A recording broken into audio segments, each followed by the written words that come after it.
management, and communication.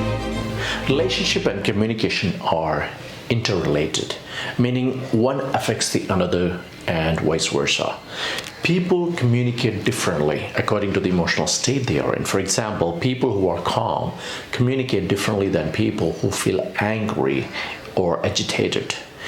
Persons who feel happy express themselves very differently from people who are sad. Similarly, your communication style can also evoke different emotions in people. What you say and how you say has the potential to evoke emotions in the recipient. Most great communicators know this and they adjust their tone of voice according to situations and people. A great communication style can help you set the appropriate emotional tone, whereas poorly executed communications can trigger negative emotions, conflicts, and chaos amidst people. Great communications can diffuse negative emotions, manage conflict, persuade people, and build relationships. Therefore, great communication is essential to relationship management and an important aspect of emotional intelligence skills. So, if you break down communication, mainly there are four types of communication. There is verbal communication, non-verbal, written, and visual. Now let's look at primarily verbal and non-verbal communication. Most studies say that about 80% of our communication is non-verbal. These include tone of voice, fidgeting, facial expressions, head movements, hand gestures, body posture, eye contact, touch, and physical distance.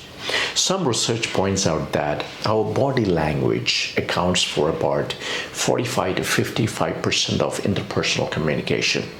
It encompasses an extensive array of traits like nodding our heads, smiling, frowning, shrugging, yawning, winking, raised eyebrows or rolling eyes, or folded or open arms, or hands on the hips, hands touching nose, various hands movements, fingers doing the talking, different body postures, and etc. Now, that's the body doing the talking and expressing what it feels on the inside. Now, if you're a keen observer of people and their body language, and also with the help of some research done in this field, you can actually read what people are communicating to you non-verbally through their body language. And of course, if you learn the tonality of communication, you can get the other 25 to 35% of the non-verbal communication right. Tonality, or the way and manner in which someone speaks to you, say a lot more than what is said in words. Tonality includes various aspects of the speech like the volume, pitch, tempo, the inflection points, the emphasis, punctuation, the modulation, intonation, pausing, and emotion, etc. The tone, volume, pitch, and emphasis of a person's voice can help you decode the hints that can help you tell what they are feeling. For example, if you notice plenty of inconsistencies in the tone of their voice as they speak, they are probably very angry or hurt or excited or nervous. If words are broken, there is deep pain and hurt. If the words are spoken at a higher tempo, they're excited or could be angry, depending on the tone. Sometimes people say something that sounds like a compliment. However, upon examining their tone closely, you realize that it could have been sarcasm. So, tonality matters in every sense. Bottom line, we communicate more non-verbally. Therefore, our ability to understand a person's body language, facial expressions, and tone of voice help us to be able to determine more about what a person is feeling about a situation. Also, being aware of your own non-verbal communication can greatly improve your interactions with other people. It is important to send the right message verbally and non-verbally to become a great communicator. But healthy communication is beyond the verbal and non-verbal communication. You need authenticity, command, warmth, trust, right intention, and respect to connecting better with people. The purpose of communication is to understand and to be understood by others. Miscommunication leads to misunderstandings. So communication with clarity is very, very important. If you judge people or prejudge them with assumptions and prejudices, then your communications fail. You need an open mind to listen and then make your assessment accordingly. The challenge is communicating with people with lower emotional intelligence. There are plenty of channels for miscommunication and misunderstanding while communicating with people who possess low EQ.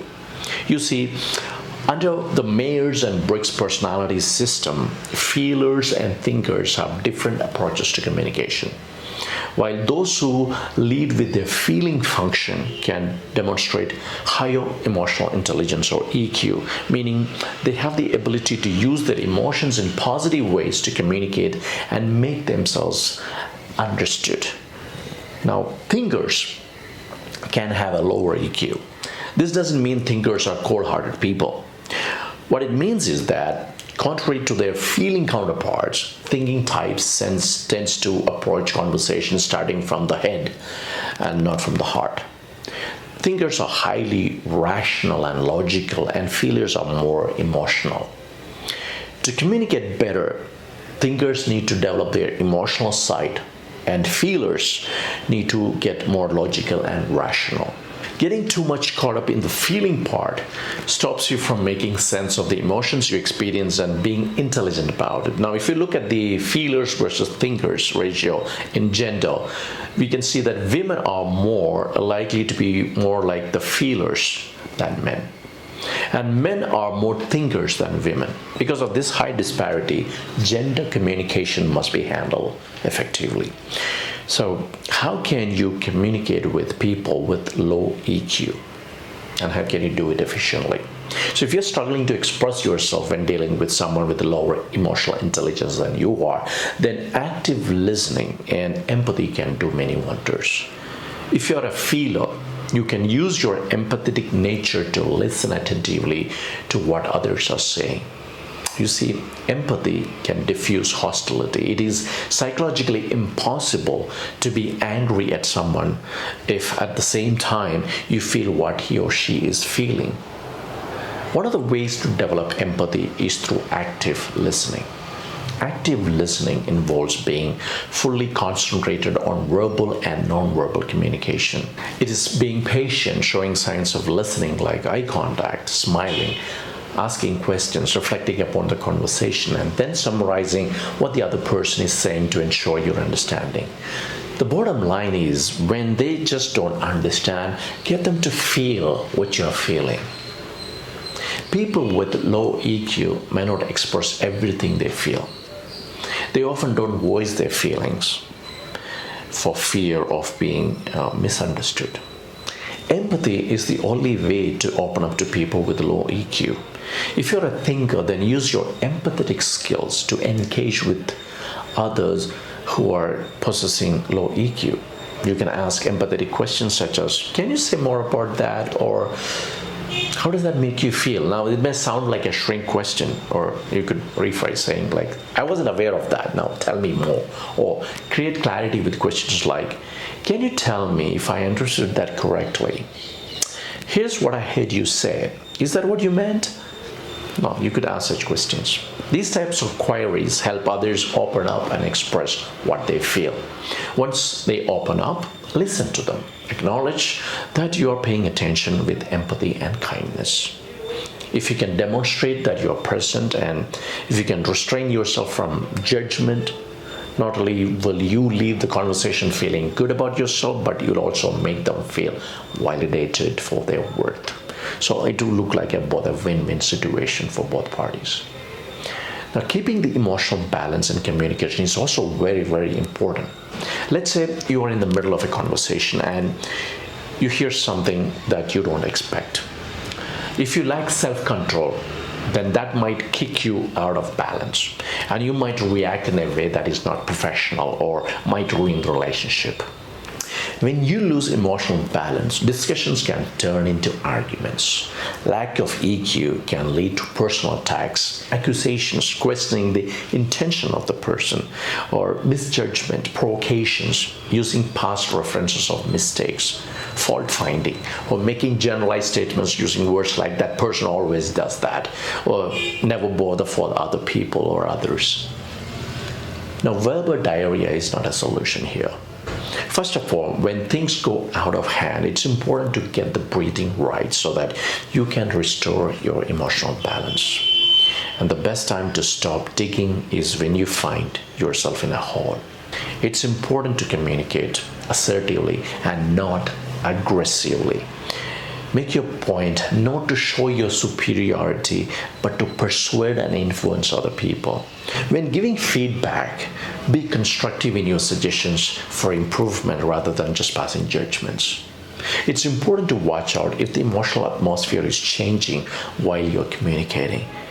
If you're getting unexpected emotional responses, then stop there and ask for an apology rather than just aggravating the situation to go out of hand. One of the purpose of communication is also to keep, build, and maintain relationship between people. Remember that. It's the way and manner in which we express what we think and feel. And a healthy form of communication helps you and others to maintain that emotional balance. When people can talk it out, they don't need to shoot it out. This takes us to another important subject in relationship management and communication, which is resolving conflicts.